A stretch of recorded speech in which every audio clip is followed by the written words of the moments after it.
కూటమి ప్రభుత్వానికి 15 ఏళ్లు సమయం ఇవ్వాలని ప్రజల్ని కోరారు డిప్యూటీ సీఎం పవన్ కళ్యాణ్.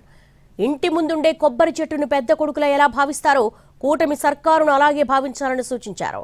తమ పాలనలో తప్పులుంటే ప్రజాస్వామ్యయుతంగా విమర్శిస్తే సరిదిద్దుకుంటామన్నారు పవన్.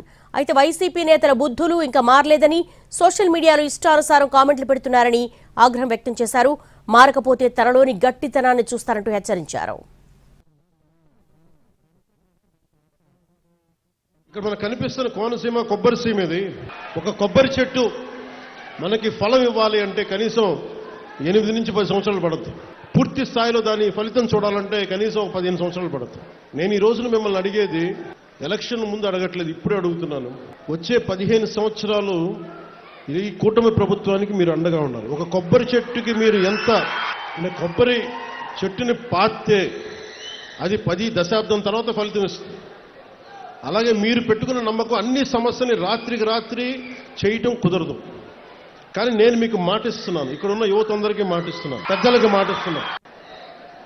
ఈ 5 సంవత్సరాల కాలంలో మీరు ఒకసారి జ్ఞాపకం తెచ్చుకుంటే మీకేం గుర్తొస్తాయి చెప్పండి. వాళ్ళు చేసి గుంతలున్న రోడ్లలో చేపలు పట్టడాలు, రోడ్లు వేయకపోవడాలు, కాలువలు మరమ్మతులు చేయకపోవడాలు, ఏదన్నా అడిగితే కేసులు పెడతారు.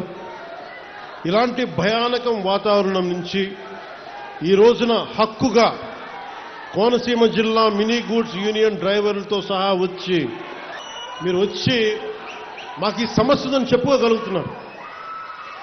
నేను దానికి స్పందించగలుగుతున్నా.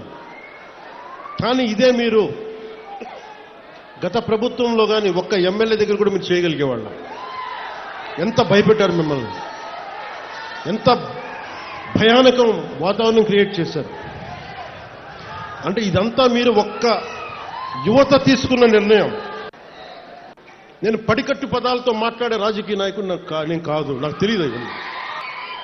నేను ప్రేమగా మాట్లాడుతాను, గుండెల్లోంచి మాట్లాడుతాను. నాకు 2 మాటలు నాకు తెలియదు. గొడవ పెట్టుకున్నా ప్రేమించినా ఒకటిలా ఉంటుంది. గొడవ పెట్టుకుంటే శత్రువు అనుకుని గొడవ పెట్టుకుంటాను, మళ్ళీ వెనక్కి వెళ్ళను. ప్రేమించిన నా ఇంట్లో వాడిని కూడా ప్రేమిస్తాను. సో నేను మీకోసం నేను ఉన్నాను ఇక్కడ.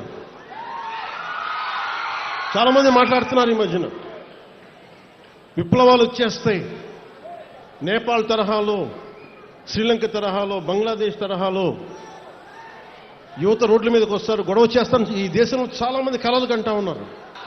అలా చెయ్యాలి అంటే, అలా గొడవలు రావాలి అంటే అది ఎన్డీఏ ప్రభుత్వం కాదు. గత ప్రభుత్వం కనుక ఇంకొక సంవత్సరం ఉంటే ఖచ్చితంగా ప్రజలు రోడ్ల మీదకి వస్తారు. అలాంటి తిరుగుబాట్లు నడపడానికి మేము ఎప్పుడు సిద్ధంగా ఉండాం. అదృష్టవశాత్తు మన ప్రజాస్వామ్యం చాలా బలమైంది. మీ నిర్ణయం అమూల్యమైంది. కాబట్టి గొడవలు లేకుండా ఒక్క ఓటు అనే ఒక ఆయుధంతో మొత్తం ప్రభుత్వాన్ని మార్చేశారు. ఇప్పుడు మన ముందున్న బాధ్యత